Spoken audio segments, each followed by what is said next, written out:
And to say, I'm Roger Kelly. My sort of background was basically, I went to London in 1970, so I got out of the thick of the difficulties that were happening in the north, probably after the Northern Ireland Civil Rights Movement was, as Kevin was referring to, was coming to an end of its sort of big ideas. And over in London, I sort of got politicised to a certain extent. I actually come from a Protestant background. I actually did join the Comedy Association and was the South London secretary for about 6 years.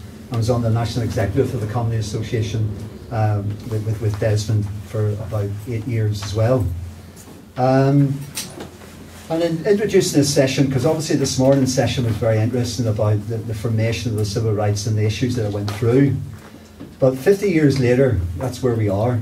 A lot of water has passed under the bridge, and a lot of things have happened, a lot of events like Sunningdale, the 73, 74 first power sharing executive, the hunger strikes, the 82, 86 assembly, direct rule through that period, the Anglo-Irish Agreement, Hume Adams talks, and then most recently, to a certain extent, the Good Friday Agreement, Leeds Castle, and the St Andrews Agreement.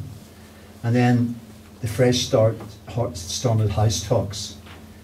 So are the ideas of NICRA still relevant today? With the current political stalemate in the north around setting up a new executive, it is important to highlight the extreme importance of the whole democratic process for progressive policies.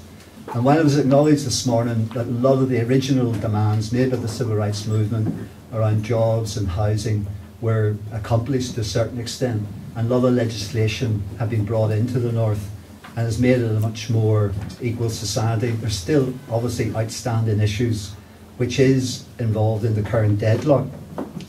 So it could be argued that the Good Friday Agreement and the St Andrews Agreement and the current political impasse in the north of Ireland have parallels to the political situation that NICRA was encountering. Equality of treatment, parity of esteem and power sharing between nationalist Republicans and Unionists are effectively, in my opinion, a continuation of the civil rights strategy without the bomb or the bullet. And it is interesting that this year, this is the 20th anniversary of the permanent ceasefire of the IRA, which in contrast where we are now to all the turmoil that was happening through the civil rights, and people are referring that today about the inevitability maybe of an armed struggle happening. But at least we have the Republican movement, Sinn Féin, on board in the political process, and it opens up a totally new dimension to create those politics to bring people together and to look about democratic rights. I'm sure today's speakers will touch on a lot of these issues and analyse them even furthermore than I have. The first speaker up is Professor Paddy Murphy. Paddy comes from the north. He's an educationist and is a former member of NICRA. He has a weekly column in the Irish News, and I found it fascinating because when I got off the train, I was rushing to get the train in Belfast down, and I went into Eason's in O'Connell Street to see if I could get a copy of the Irish News, and they don't have it, which I find interesting. So without further ado, I'd like Paddy to come up and launch us into this debate. I don't actually have anything to say because Roger just said all that I was about to say. I've tried to cover some of the ground that is left out. I'm very pleased to be here this afternoon, not to talk at you, but to talk with you and to debate issues. I haven't come with the answers. I've come with a lot of the problems and a lot of the issues. I'll give you views on what I've got to say, and you can share your views with me. I'm very pleased to be here with Dr. Martin Mansura, a man of immense standing in Irish politics.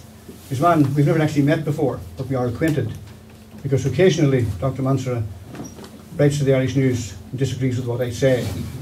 And I find his letters most irritating because they are very well written, but they are reasonable, reasoned, articulate, coherent and learned. But you can't argue with people like that. If he tries to use any of those underhand tactics today, we'll not let him away with it. Seriously, I'm pleased to be here. As usual, I got one topic. The civil rights movement is relevance today. And I arrive at the front door and say, it's the civil rights movement, a lost opportunity, question mark. That's what happens when you're talking about things in the north. and they keep changing the issues. But the conclusion I was about to come to was that it was a lost opportunity in any case. Speak maybe for 20 minutes, and then when Dr. Mansell is finished, I think it's important not just to have someone talk at you, but to get an exchange of views and exchange of ideas and see how it goes. The point about the relevance of the civil rights movement, there's two ways of looking at it. One is that it is historically relevant, in the sense that it represents an event or a series of events which took place in Irish history. And you can look at it as something that's over and done with and gone. It's an historical footnote, or maybe not an historical footnote, but then certainly a chapter on one particular period of time in the lengthy history of 20th century Ireland. And the point would be that its relevance today is nil. That's one way of looking at it. It just happened, it's over, it's gone, and it's dead. Forget about it. The other way of looking at the relevance is, of course, that the civil rights movement is, in fact, or was, in fact, a lost opportunity. That it was a golden era, a period in Irish history, or certainly in Northern history, where for the first time there was no attempt at trying to deal with the issue of the border. It was a non-violent movement. It was a non-sectarian movement. It was a movement which represented progressive politics. That makes it different. That makes it the golden era. And when you look at what happened subsequently, you'll find, of course, that it was indeed a golden era in view of what happened afterwards. So many people would say that, to go back to the relevance and say, well, it was just an historical era and it was over. Remember, those people would also say that the civil rights movement was nothing more than the starter for the biggest sectarian war we ever had. Nothing more than an aperitif for murder and mayhem. But the golden era theory says that what in fact happened was a wonderful opportunity to develop a different type of society. And that if we do want to resolve the impasse in Stormont today, and if we do want to move forward into progressive politics in the North, we need to go back to the non-sectarianism and the non-violence and the progressive politics. And we have lost that along the way. And this, as Roger's pointed out, is not just the 50th anniversary of the Northern Ireland Civil Rights Movement, it's the 20th anniversary of the permanent IRA ceasefire. So you had 30 lost years. And that's the point I think we've got to come back to. I realise it's a contentious issue. Many people say the war was inevitable. I don't think it was. It was there. It certainly wasn't inevitable. And I remember at the time, and interestingly, I'm not here to criticise the IRA or Sinn Féin, but when you would point out at the time, what are you, people who became leaders in Republicanism later on, would point out that they didn't want the state reformed, they wanted it ended. And you'd say, what would you do with the Protestants? The response we got then, and the response I got last week in South Armagh when I spoke to a young man, the response then was, we'll drive them into the sea up to their caps. It's interesting. I got that phrase again last week for the first time in 30 years. The feeling in the North now, among the younger generation nationalists, is that one more push and we're there. We're there for United Ireland. And if you talk to young people in South Armagh or East Tyrone or South Derry or West Belfast, that's the atmosphere. And it's very interesting that what I grew up in as a teenager in the late 60s and what's there now is totally different. So look at how we got there and can we learn anything from it. Now, just make a point that when I'm here, I am not here quite as an academic, I have to be honest. I had a personal involvement in the civil rights movement. So when I say there was a golden era, remember that all men of my age always think there was a golden era 40 years ago. So don't worry about that. The summers were good and everything was wonderful. So there's an element of bias in what I'm going to say. Don't take that too seriously. I was just a rank and file member. I was going to say a foot soldier, but I don't think you're allowed to say things like that as far as the civil rights movement is concerned. And people like Tony and Kevin and other strategists and thinkers were there. I just turned up at marches. And I went to marches in places like Newry and Omagh, Derry, Enniskillen, Armagh, that type of thing. And I just went along to the marches. I was a member of the civil rights movement, and I still have my membership card from that particular era. When I stayed in the civil rights movement after the violence began, I worked near where the civil rights offices were, so I would regularly visit Kevin and the late Marge Davison. And Marge then eventually asked me one day, on the 10th anniversary of the civil rights movement, to write a brief history of it. And I wanted to write an academic history with footnotes and all that type of thing. And Marge said no, and she said, I want you to be plain, punchy and to the point, something which would grab attention. And I think I grabbed attention maybe too much in some of what I wrote all those years ago. But what she wrote was, we decided to commission a short history of the association. This was in her introduction. Since its foundation. We did this, she wrote, because every Tom, Dick and Harry at home and abroad had written about, written off and written down the association. or else blames it for its alleged role in creating the situation in which we are faced today. So the publication was called We Shall Overcome, and it's available on the CAIN, C-A-I-N website, which is based at the University of Ulster. And when I look at it now, when I read it, it's very angry, it's very frustrated, and it's quite annoyed at where we've got to, because it's in the middle of the violence. Because when I was going to Marge's office to write this and to give her a copy and give her drafts and so on, there was mayhem happening in the streets outside. And the mood outside the office had moved away from civil rights towards the issue of nationalism versus unionism and sectarianism and the border and all that sort of thing. So I wrote in the introduction, I wrote that this is the story of how a political dictatorship was toppled by a simple demand for democracy, and how a new totalitarianism arose in its place on the strength of political violence. And I know it's not popular to criticise Stormont at the moment, particularly in Dublin, because Stormont is seen as something that has to be up and running. My view, having lived under a Sinn Féin DUP coalition for 10 years, is that it doesn't work. What has happened to the people on the ground is no different. The belief in Dublin is that if you have a process, it's good. When do we get the product? We've never got it. I'll give you an example of when the Good Friday Agreement was been signed.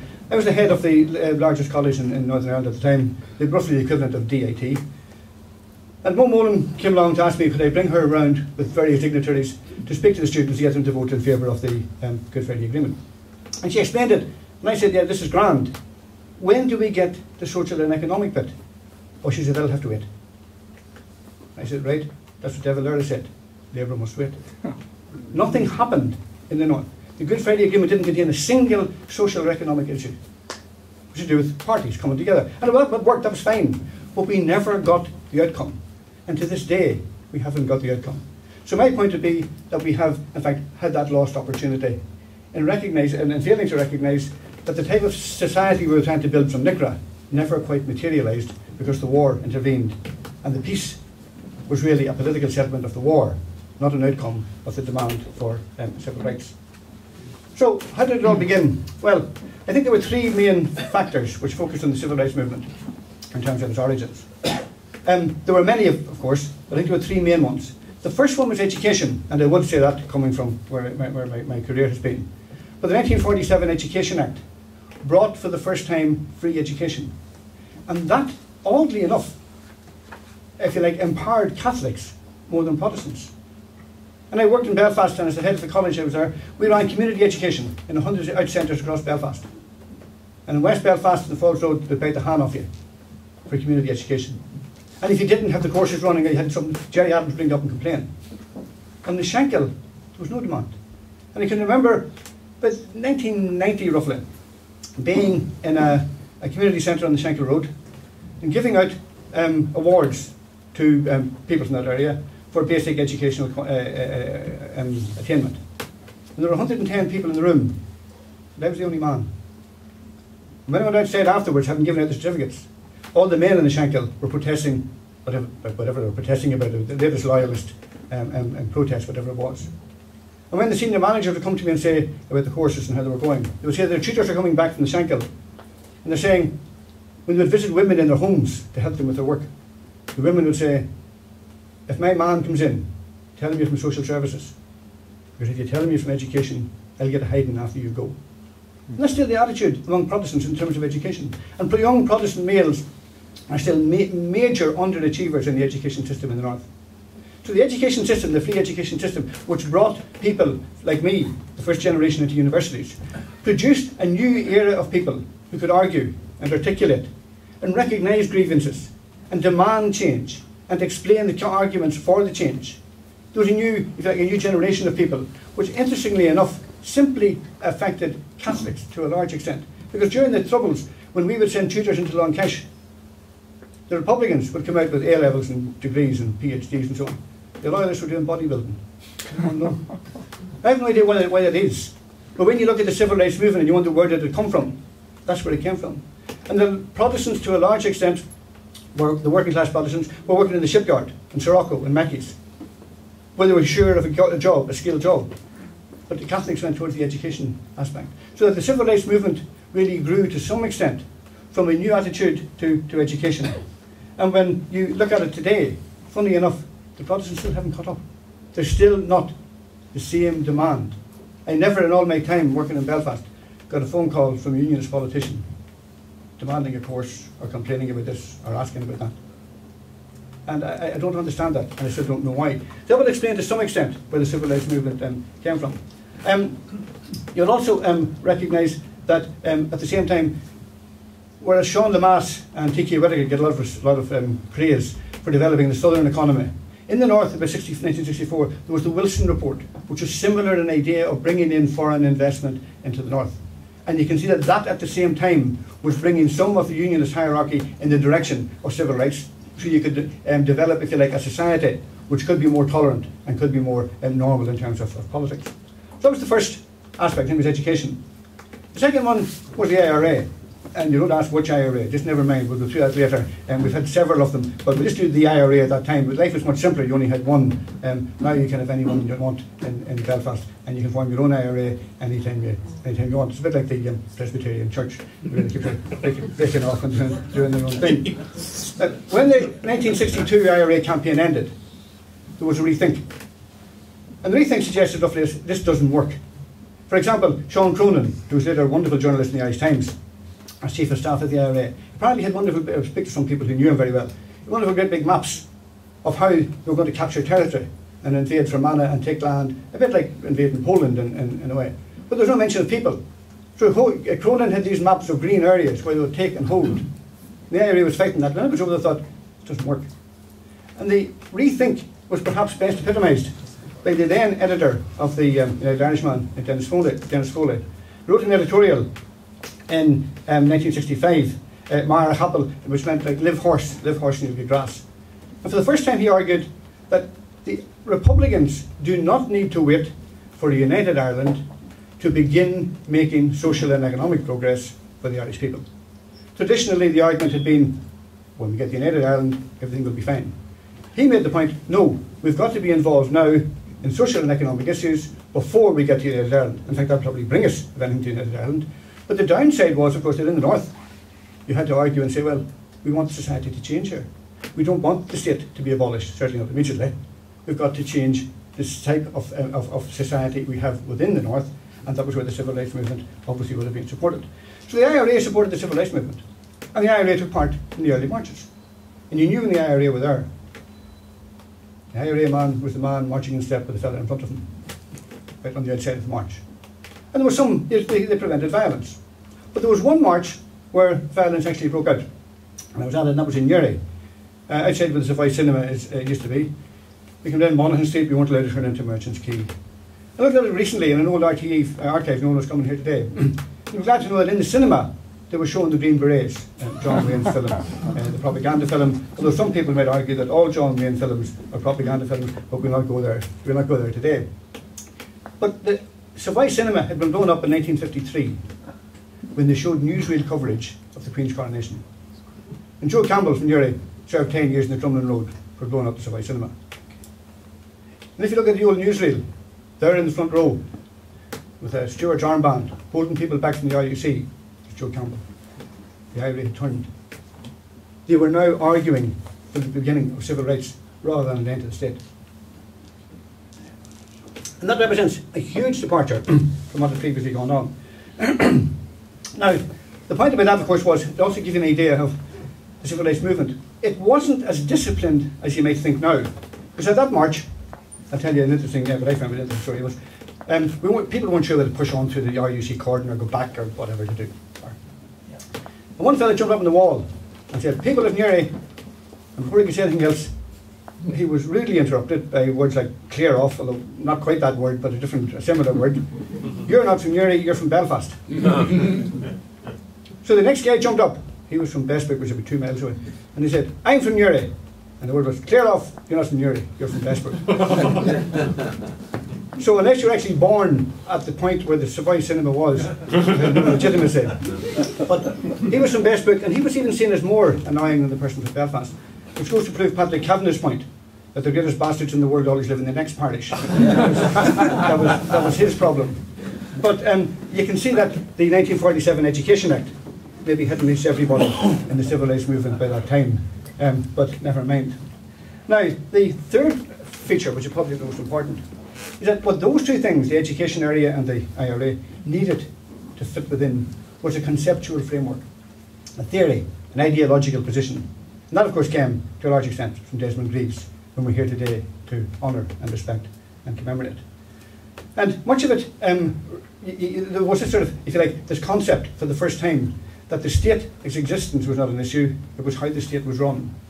And as early as 1962, for example, Desmond Greaves, Sean Redmond, they visited the North along with Tony Coughlin here. And they documented the appalling housing conditions, and they surveyed the abuse of civil rights in all aspects of society.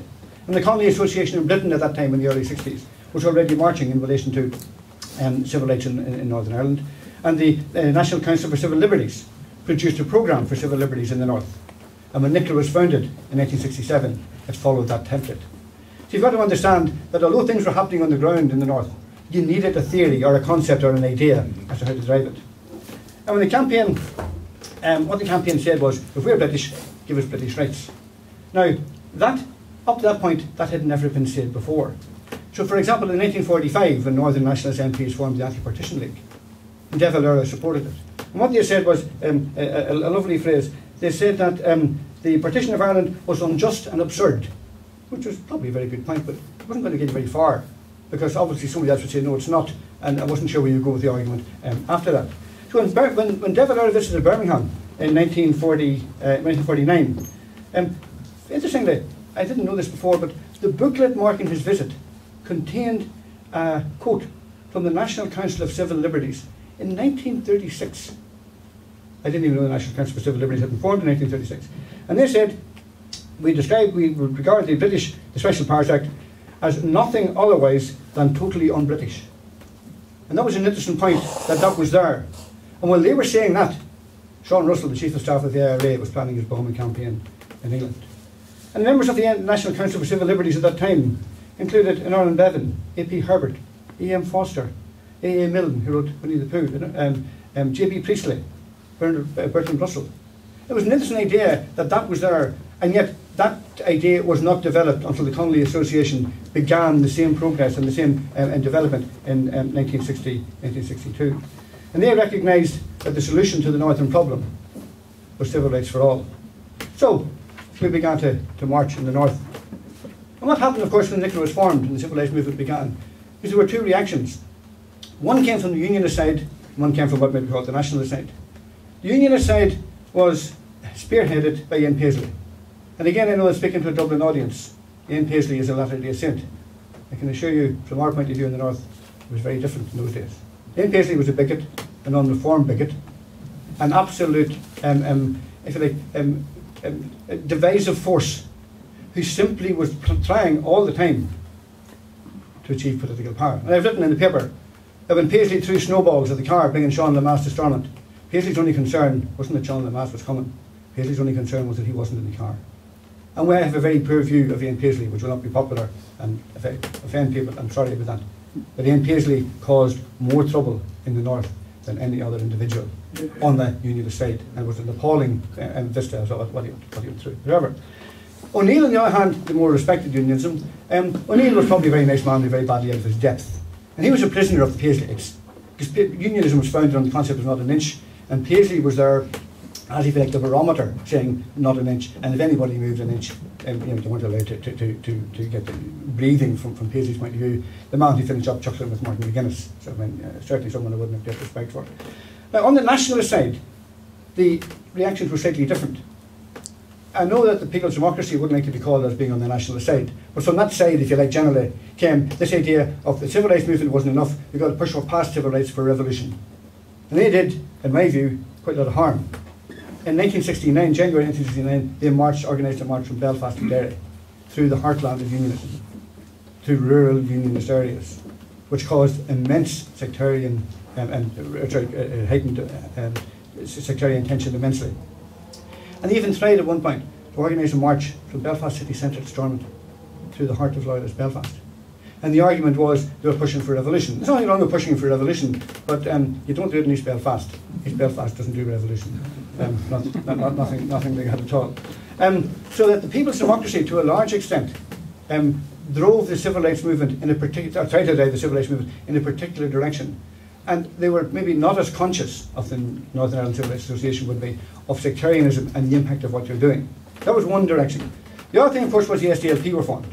They grew out of the civil rights movement, or said they did at least. And when in 1969, Captain O'Neill called an election in I think it was April that year, people like Paddy O'Hanlon and John Hume and Nathan Cooper were elected.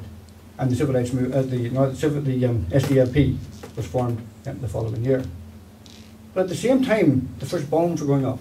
The first bombs were planted by loyalists where I live in South Down, disrupted the Silent Valley water supply to Belfast in the hope of blaming Republicans.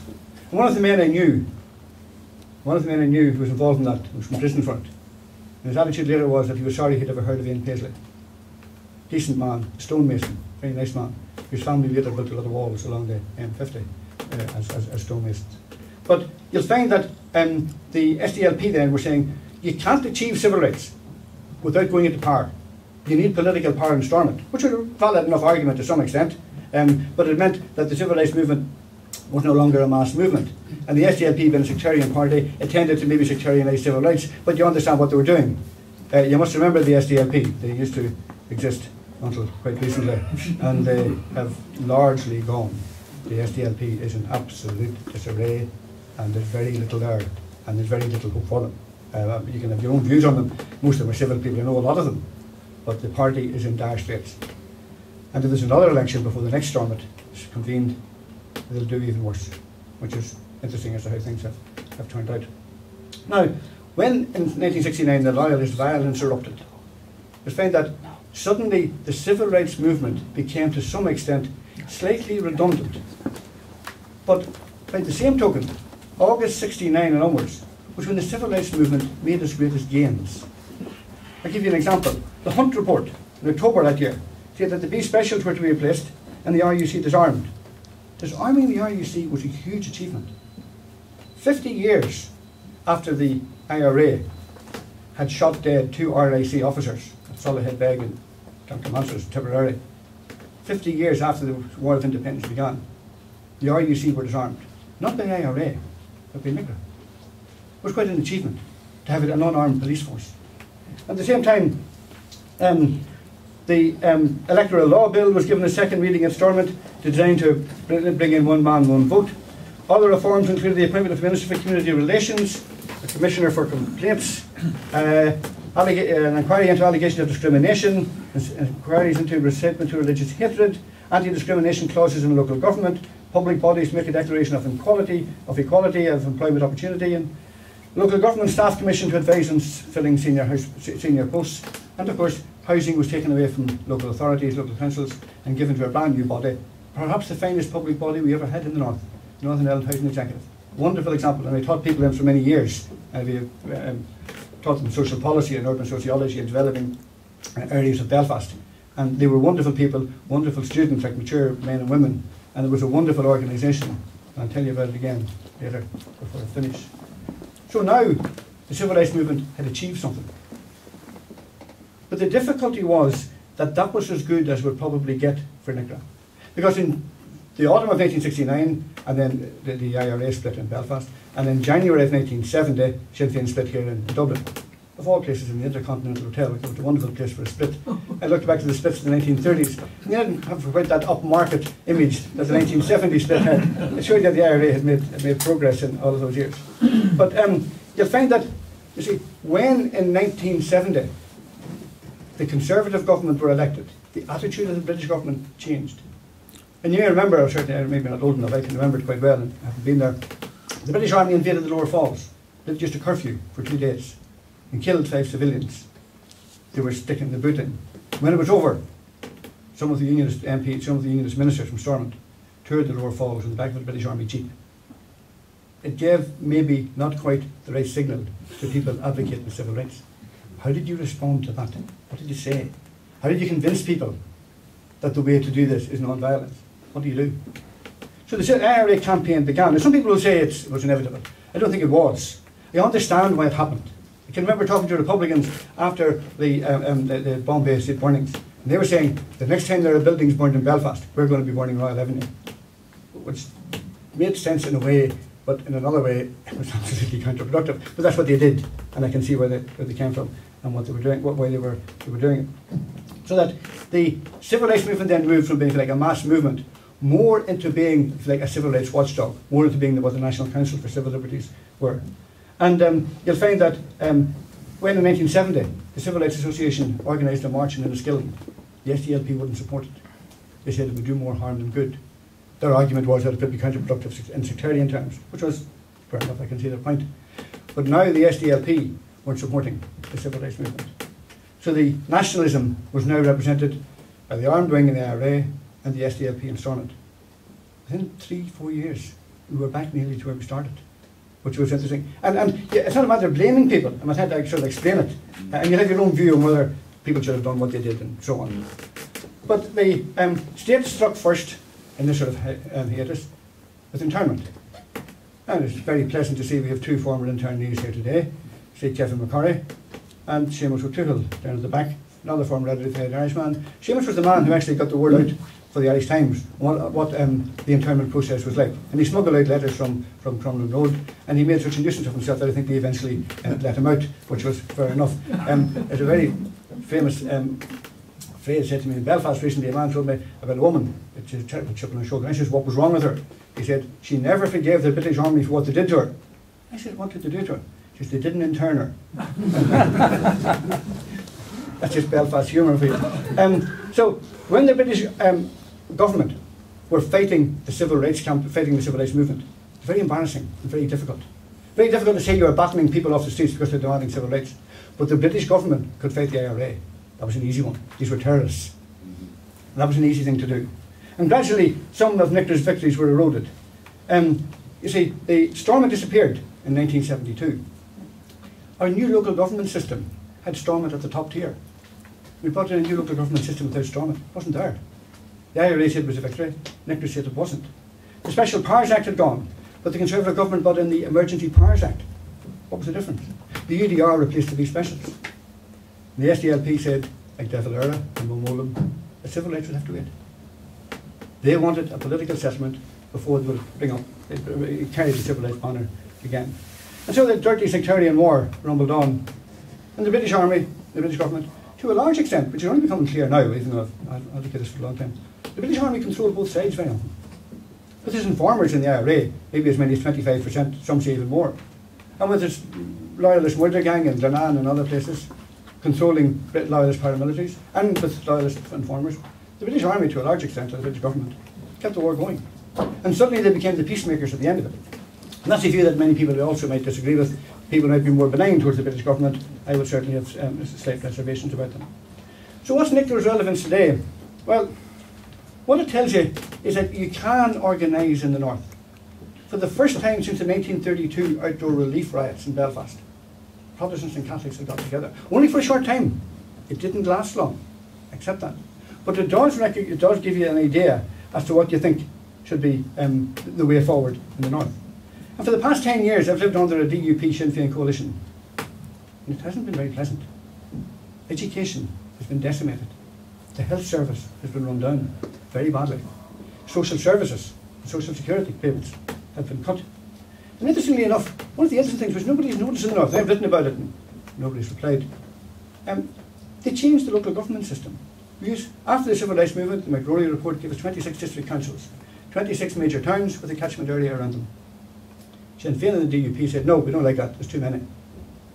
So they lumped them together as they saw fit and got 5 Catholics, 5 Protestant ones, and 1 divided.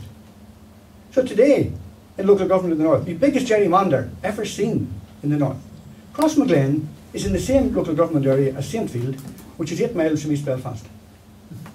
Nobody said a word, nobody noticed, nobody cared, nobody protested.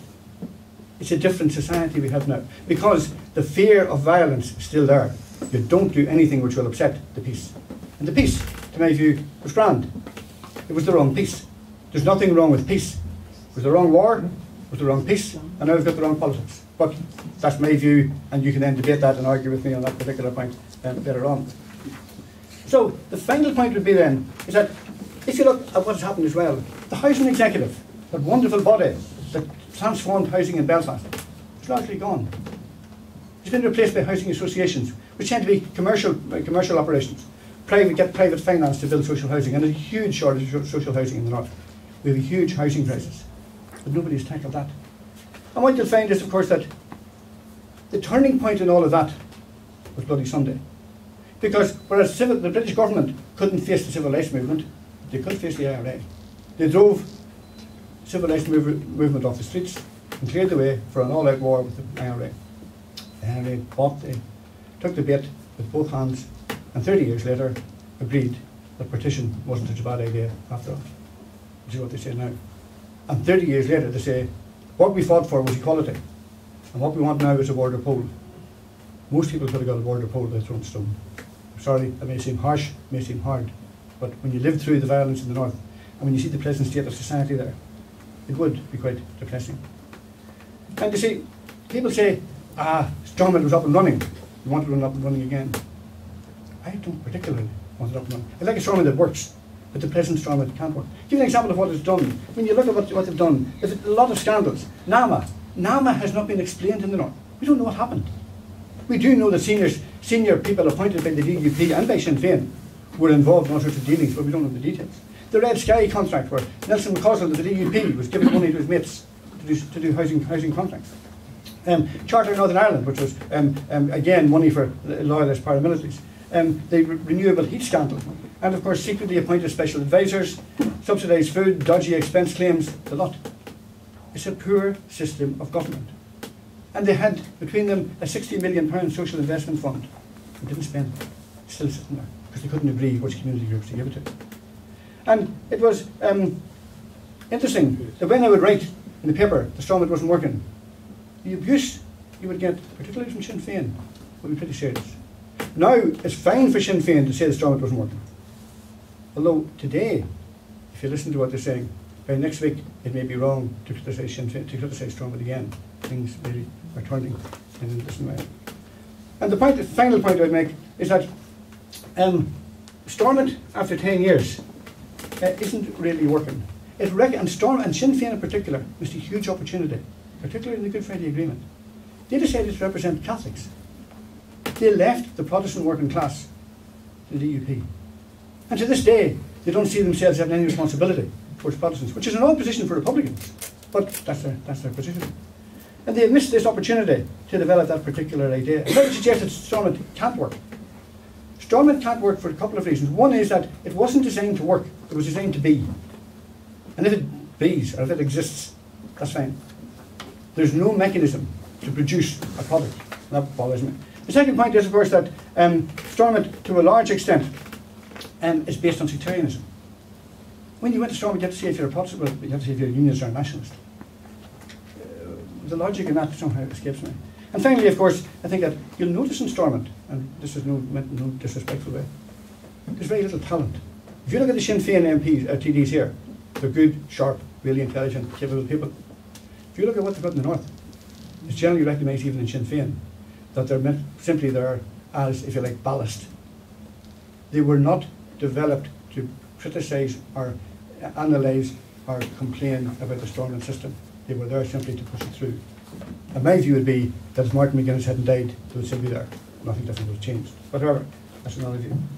So the point I would make is that only a return to the values of the civil rights movement will make Stormont work.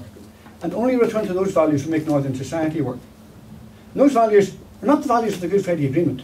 I know it's heresy to say, I voted against the Good Friday Agreement. I didn't want a sectarian solution. I'm the only person I know that voted against it. I don't know anybody else that voted against it. Because what you got was that the sectarian cream would rise to the top. And now we've got the two sectarian creams.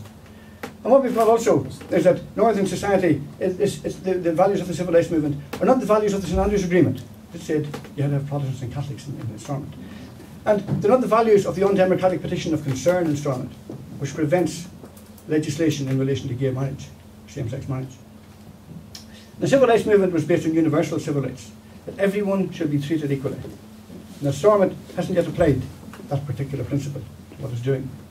But I think it was a lost opportunity. And people talk today, and you see them, hear them on television, and you hear them on the radio and so on, and they say, we don't want to go back to the bad old days, the dark days of the Troubles. I say, no, we don't. But I want to go back to the good old days before the bad old days started. I want to go back to the new growing liberalism which we experienced in Belfast in the late 1960s. And I want to go back to the point when students would challenge authority. What the government have done now, Sinn Féin and the DUP, they've placed the universities in the north under the Department of the Economy, not under education. Education is to train you how to work. Education isn't to train you how to think. Even Mrs. Thatcher at her best didn't quite achieve that. And you'll find that I want to go back to the era before 4,000 of my fellow citizens were butchered and killed, mutilated, maimed, all for nothing. And of course, we can't go back to that. But what we can do is we can recognise that there is a conceptual idea there, a notion, a principle, an ideal, that if we lose it, we have no hope for the North in the future. Because what the North simply is a training ground for Sinn Féin to get into power in the South, and a training ground for the DUP to do a deal with the Conservative government in Britain. And their entire economic policy instrument is lower corporation tax. That's it. Nothing else. I'm not trying to impress you, but I'm trying to give you an idea of what the North is like. I may have misinterpreted it, I may have misread it, I may be the only person who maybe has that particular view. I write that view in the paper very often, and not many people, apart from some esteemed colleagues here today, write in to say, you're talking rubbish. They have a point. It's a different view. But if we don't see the different view and reject it, we can't be sure that our own view is right. On that basis, I'll leave you, and thanks for listening. Certainly towards the end, their very thought-provoking contribution, which I'm sure has got a lot of the heavy intellects in this room scratching their heads. And hopefully, when we get into the final session, there will be quite a good debate about some of the stuff that Paddy's referred to. So we'll move on then to Martin Manser. Martin Manser, as all people know, is an historian. He's a former Fianna Fáil TD for Tipperary South, and he played a significant role, major role, in the Northern Peace process that led up to the Good Friday Agreement. He, along with Father Reid and the Reverend Roy McGee, was awarded the 1995 Tipperary International Peace Award, which is Ireland's outstanding award for humanitarian work. So I'd like to invite Martin now to give his paper to the meeting. I'd like to thank the Desmond Greaves Summer School for giving me, along with you, the opportunity to reflect on a very important period and development in our history. And when you're asked to speak about something, you have to think a bit more about it, you read a bit more about it, and I've certainly found it very instructive to listen to Kevin McCorry, Tony Cochran, Paddy Murphy, who were all involved in different ways, and brought back, for those of us who lived through that period, even at a distance, bring it back to us. If one were to talk about the canon of Irish history from today's perspective, the Northern Ireland civil rights movement would figure prominently in it. Far from being bypassed or superseded, it represents the substance of the gains that have been made over the past 50 years and ideals that most people on and off this island can identify with.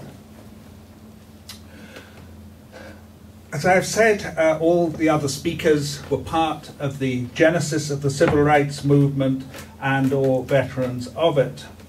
And the summer school is named after Desmond Greaves, one of the progenitors of the civil rights movement.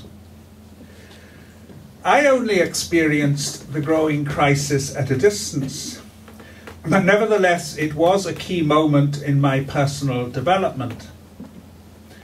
I had never visited Northern Ireland nor thought about it very much, though I was partly brought up by a Miss Eleanor McClanahan, a Presbyterian from Island Magee. I'd also heard Reverend Ian Paisley speak eloquently at the Oxford Union in 1967, playing expertly to anti-Catholic prejudice which was far from extinct in England at that time. In the summer of 1969, I had to decide whose side I was on. Was it the side of Protestant co-religionists north of the border, who were mostly unionist, which I was not? Or was it the side of the civil rights marchers? It was not a difficult choice to make. I'm not, of course, ignoring the fact that a significant number of Northern Protestants, including Fred Heatley, who I met and got to know, were supporters of the civil rights movement in the early stages, and that even included some unionists. One of my abiding memories of August 1969, as everyone crowded round the television news in Barley Cove, West Cork, were debates that I and my brother Nicky had with my father Nicholas Manzer, who grew up in Tipperary during the earlier Troubles and who had written a great deal on Irish history and Irish nationalism as well as on the Commonwealth. He stuck to his conviction that the IRA would be back, while my brother and I, both students, argued passionately that the civil rights movement was something contemporary and completely different. Strictly speaking, of course, the two views were not incompatible. I would like to reflect today both on the civil rights movement in a historical and comparative perspective, and then on its subsequent legacy for today. One of the main achievements of the French Revolution as consolidated under Napoleon was to establish an equality of rights before the law. It was not, of course, complete or comprehensive. It did not, for instance, include women or slaves. Over time, with advances in democracy in Western countries, the exclusions became less and less sustainable and were eventually dropped. But the process is far from complete, even in advanced societies, and perhaps it is something that will never be complete given the constant dynamic of social and economic change. Anyone growing up in the 1960s, including a more politically aware and active student population, would have been aware of three international civil rights or civil rights type movements. First of all, from the 1950s and into the beginning of the 1960s in South Africa, then in the mid-1960s in the United States, and finally in the late 1960s in Northern Ireland. There were factors in the earlier examples that throw light on the civil rights movement in Northern Ireland. There were, of course, other protest movements at the time: the Campaign for Nuclear Disarmament, CND, the anti-Vietnam War protests and the student revolts, most notably the May 1968 revolution, if it was that, in Paris, as well as the contemporaneous crushing of the Prague Spring. Taken together, they also represented an intergenerational revolt where a younger generation was no longer willing to accept some of the assumptions and quiescence of their elders at a time of new opportunity. In the South African context, the concept of a civil rights movement probably belongs most appropriately to Gandhi's civil disobedience campaign there before the First World War. But the early passive resistance to the race laws from the 1950s had much in common with the later US civil rights movement that followed. The system of apartheid was based on more than discrimination and segregation. It was also a gigantic gerrymander and land grab whereby the native population would be confined to a small proportion of poorer land, some 13% of the total. It was a crude and transparent attempt to convert minority rule into something that was superficially more democratically defensible, but it did not work. The French Algerians were tempted by the apartheid model and also by the earlier model of a union like the Active Union, incorporating or integrating Algeria into metropolitan France. The Sharpeville massacre in 1960, where the demonstrating group belonged to the more militant Pan-African Congress, brought an end to the civil rights approach internally, though it remained the basis of international sanctions as the ANC subsequently shifted to armed struggle, for which there was some understanding, not necessarily approval, abroad, though not, of course, from Western conservatives like Ronald Reagan and Mrs. Thatcher. As my godfather, Canon John Collins of St Paul's Cathedral, a leading campaigner against apartheid, who raised funds to help defend Nelson Mandela and his co-accused in the treason trial, remarked in his memoir, Faith Under Fire, the West had never adopted a principled non-violence position in relation to anything. When South Africa declared a republic in 1961 and sought reincorporation into the Commonwealth, it failed, thanks partly to a forceful Canadian intervention, and it had to resign, being readmitted over 30 years later only after majority rule. And in the end, united international pressure, even if some of it was very half-hearted, contributed to the end of apartheid in tandem with the slow burn liberation struggle. And I was glad to hear mentioned this morning Dr. Kader Asmal, who had very friendly relations with both when he was here in Ireland, and indeed I also met him when he was a minister in South Africa. While the transition in the early 1990s was based on power sharing, the end result was majority rule, raising the question at what point the entrenched political protections for minorities become required. The white population of South Africa, like the Protestant population in the 26 counties post-independence, was under 10%. And in both cases, broadly speaking, little special constitutional protection was given, despite their greater wealth and influence at the outset. Nevertheless, in Ireland, we would probably neither have had a Senate nor proportional representation without that minority, both of which, of course, had merits independent of that protection. There were unsuccessful attempts to abolish both Senate and PR permanently, but in each case today that would require a vote by the people, rightly wary of being asked to forego constitutional protections. It is probably the case that if the two previously dominant minorities in South Africa and Ireland had moved earlier, they could have negotiated better safeguards. As President Gorbachev is reputed to have told the East German Politburo on the 40th anniversary of the GDR in the early autumn of 1989, it was in fact a soundbite formulated by his press secretary Gennady Gerasimov, history punishes those who move too late. Nelson Mandela, in his autobiography, The Long Walk to Freedom, wrote of Abraham Lincoln, I quote, "Men who take great risks often suffer great consequences." He could also have been thinking of the Reverend Martin Luther King. It is roughly 50 years or more since the main events of the US Civil Rights Campaign, recalled in a number of films now being made. Memories are also being evoked by the attitudes of President Trump. The ending of slavery in the American South did not bring any sort of racial equality. No more than the full extension of the franchise to women here between 1918 and 1923 in what became the Irish Free State meant the emancipation of women.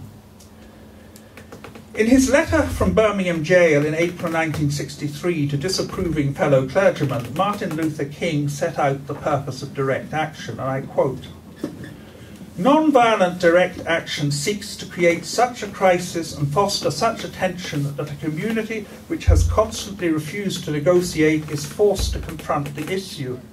It seeks to dramatize the issue so that it can no longer be ignored." End of quote. Other reflections also have resonance from an Irish perspective. I quote, "We know through painful experience that freedom is never voluntarily given by the oppressor, it must be demanded by the oppressed.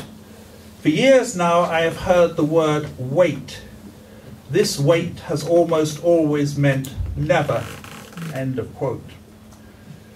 The experience of civil rights agitation in South Africa and the United States inspired and encouraged those who tried for a long time, without much success, to kickstart a civil rights campaign in Northern Ireland. As one letter to a local newspaper put it, quote, "What's not acceptable in South Africa or Birmingham, Alabama, is surely not going to be acceptable as applicable on a religious basis in Dungannon, County Tyrone." It is worth reflecting a little on the circumstances that created the need for a civil rights movement in Northern Ireland in the first place. We are sometimes apt to forget in this part of the country that the decade of centenaries not only witnessed what turned into a broadly successful independence struggle for 26 counties, but an equally successful Ulster six-county exclusion, at least for the short to medium term, which crystallised as the government of Northern Ireland.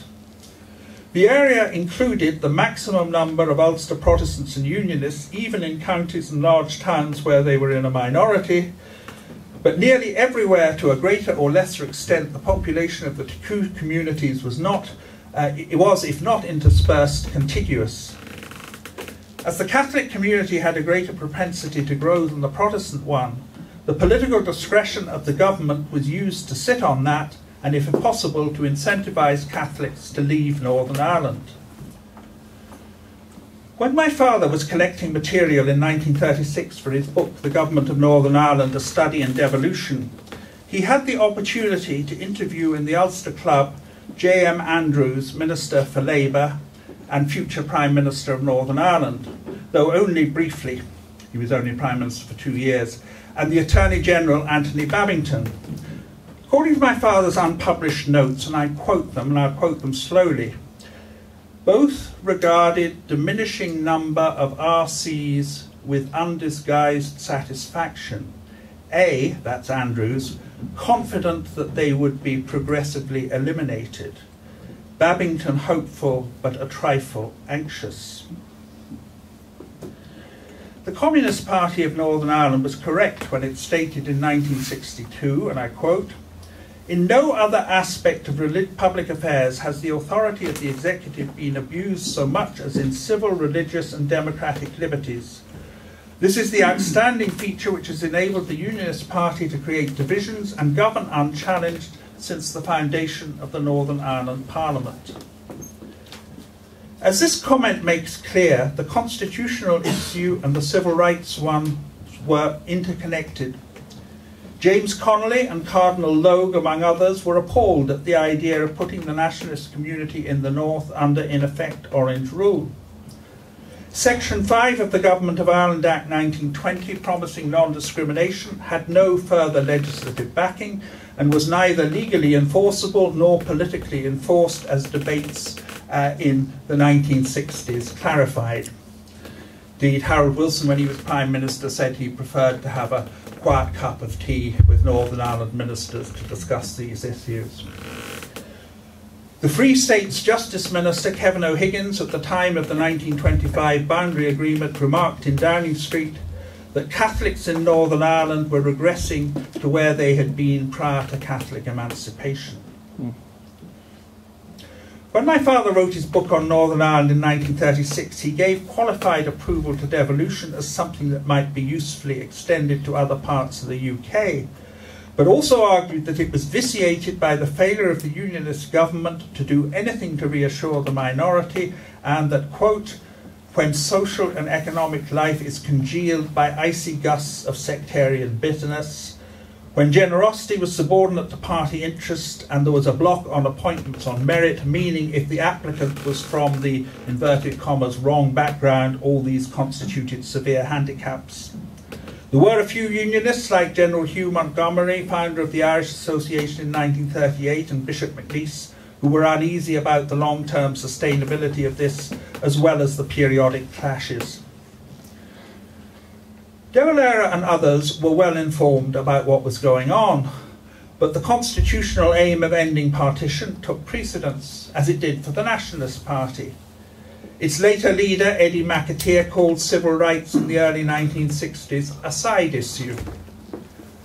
There was long a debate going back to the 19th century as to whether major social reforms, such as the land question, were a distraction from repeal or home rule, or whether such issues were engines that could be used to energise public support for constitutional change. All the evidence supports the latter contention. Regarding Northern Ireland, although British governments from 1921 to 1940 paid lip service to Irish unity with Dominion status, in practice, as my father noted already in 1936, British governments were, quote, "most unwilling to see the Irish question once more in a state of flux, and were happy to adjust discreetly financial arrangements with the Treasury to underpin devolved self-government." Post-war, when from a British perspective Northern Ireland's strategic contribution in the Battle of the Atlantic and as a US assembly point from D-Day had proved vital, Northern Ireland enjoyed almost a free pass, and there was no British sympathy for anti-partitionism. except perhaps in a small section of the Labour Party. Sorting some old boxes recently at the request of my wife prior to some domestic renovation works, I unearthed a unionist booklet which had been passed to me in response to anti-partition literature, and it was entitled Ulster and the Irish Republic by William A. Carson in 1956. The tone is very secure and confident, and there is a foreword by the most partisan and hostile US envoy ever sent to Ireland, David Gray, he was there during the war, in which he argued outrageously that international law should be revised, quote, withdrawing the right to neutrality in world crises of small powerless nations occupying strategic territories essential to the survival of their neighbours.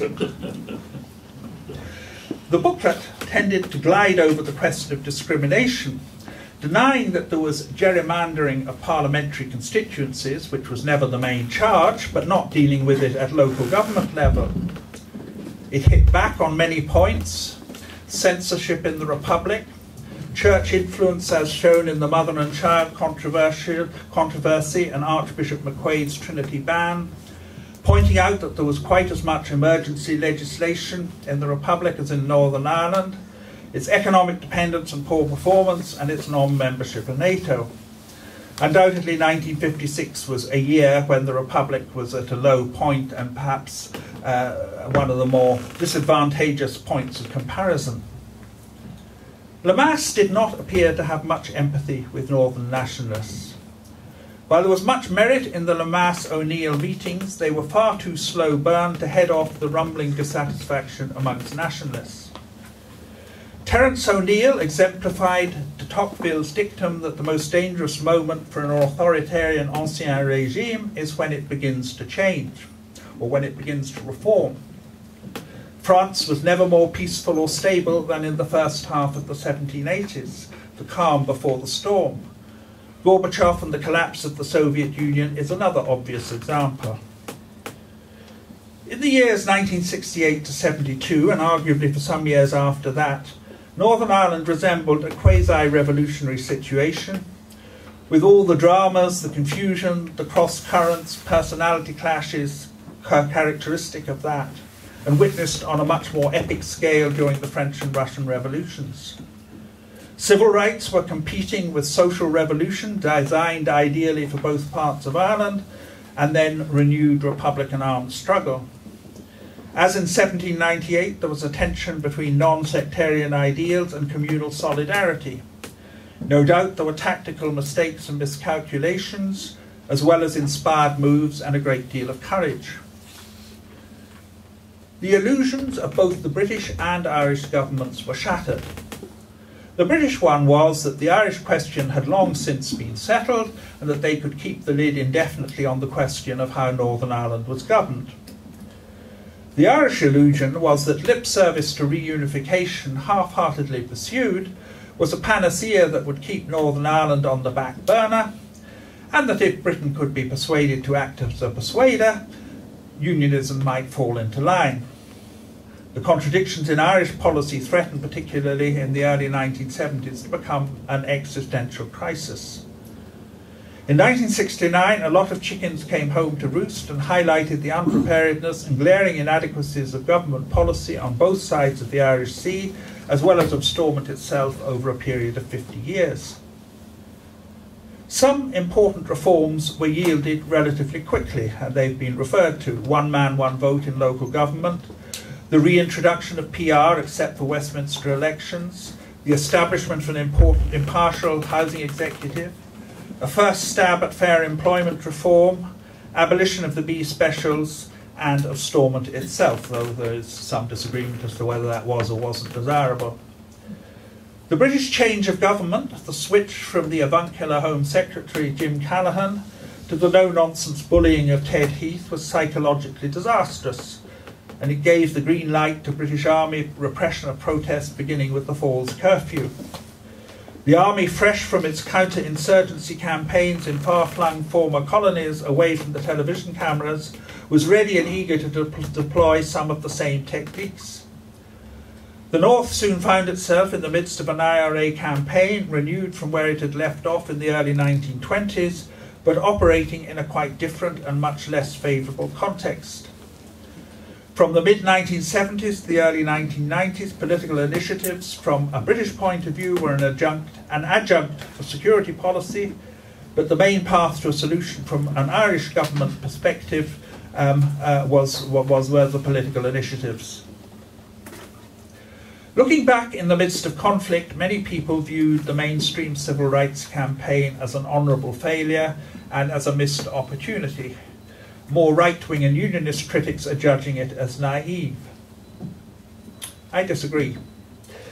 All the classical writers on democracy, the American Federalists, John Stuart Mill and Alexis de Tocqueville, were agreed that majority rule, if it meant a permanent majority community ruling over a substantial permanent minority one, was not democracy. In the case of Northern Ireland, maintaining this unjust system required two further things: unionism's ability to suppress more middle ground dissent in its own camp, something it did ruthlessly and successfully, and secondly, to ensure that the proportion of Catholics in the Northern Ireland population, which had a tendency to grow, was held down.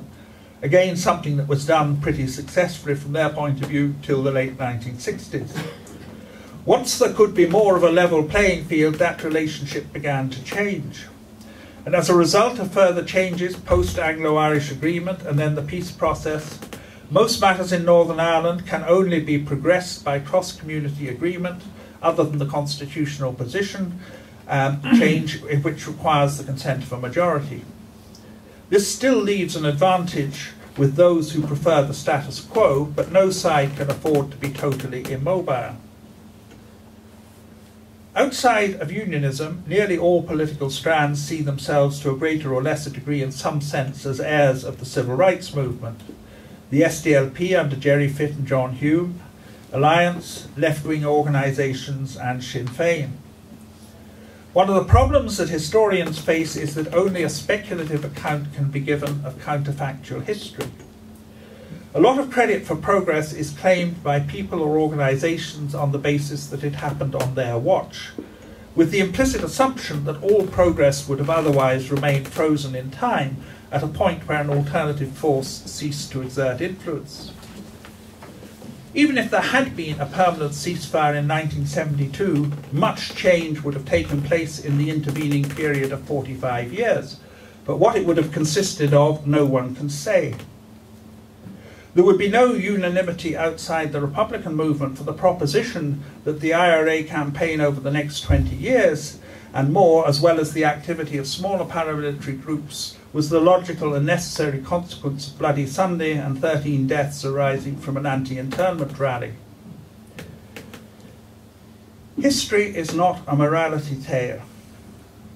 When launching a book of essays last year by Lawrence Marley called The British Labour Party and 20th Century Ireland, I was very struck by the conclusion of an essay by Kevin McNamara, recently deceased, where he quoted Michael Davitt as he left after serving 5 years in Parliament, saying sadly that, and I quote, quoting Davitt, "No cause, however just, will find support, no wrong, however pressing or apparent, will find redress here," that's in Parliament, "unless backed up by force." The Civil Rights Campaign used a certain type of force, as did the Land League, which unfortunately was necessary to bring about change. Realistically, paramilitary violence, which as many speakers have said was easier to counter politically, did contribute to further change, but at a very high price that was not acceptable to most people. Civil rights continue to resonate today, partly because of political events in America, but also because equality has become a renewed battleground in the effort to restore the institutions in Northern Ireland. Lord Kilclooney's contention that unionists and nationalists are not equal is an echo from the past. He was John Taylor, who sat in the last Stormont cabinet, the majority rule one, that is. There are frequent verbal and attitudinal relapses from the parity of esteem prescribed in the Good Friday Agreement on the part of members of the DUP. Gerry Adams says that nationalists are not going to sit at the back of the bus.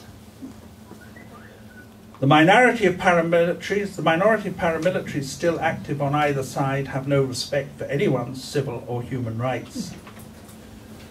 With regard to marriage equality, the solution is clear. Arlene Foster and her party, like Angela Merkel and many of her party, can oppose it, but they do not have to block it. I do not intend to broach the subject of Brexit except relating to one point relevant to civil rights. The EU withdrawal bill currently before Parliament proposes to allow British ministers post-Brexit to change or remove any piece of EU legislation by regulation instead of by Act of Parliament, which would have to be debated first. And of course, many regulations would touch on equality and rights. These are the so-called Henry VIII powers following the passage of a statute of proclamations in 1539. Henry VIII once famously boasted, and I quote, "Of our absolute power we be above the laws." Now, the last monarch to insist that he was above the laws was James II. One of the principal clauses of the 1689 Declaration of Rights by the English Parliament stated that, quote, "The pretended power of dispensing with the laws or the execution of laws by regal authority, as it has been assumed and exercised of late, is illegal." It is surely hugely ironic that it should even be suggested that Parliament today go back on that, partially at least, and confer such powers back on Her Majesty's government. It is even more ironic that parties supporting the Orange Order and its endless marches to celebrate the glorious revolution should be ready to reinstate the powers that provoked it in the first place without even a sham fight. Obviously, as it stands, the bill allows the British government to remove rights derived from European law as and when it pleases without reference to Parliament. And I must say, one reason why I would like to see an executive back is so that there is a political voice in relation to Brexit, even though the DUP and Sinn Féin are coming from opposite directions on the principle of it, but may, in principle anyway, be able to have some constructive input into how it is actually shaped in such a way as to minimize its impact. To conclude, I believe Tony Coughlin is correct when he describes the political framework established by the Good Friday Agreement as, quote, in some ways, a return to the approach and values of the civil rights movement. Though the aspiration for a non-sectarian politics, as Paddy Murphy has remarked, still seems a long way from fulfilment, even if the institutions are restored. Thank you.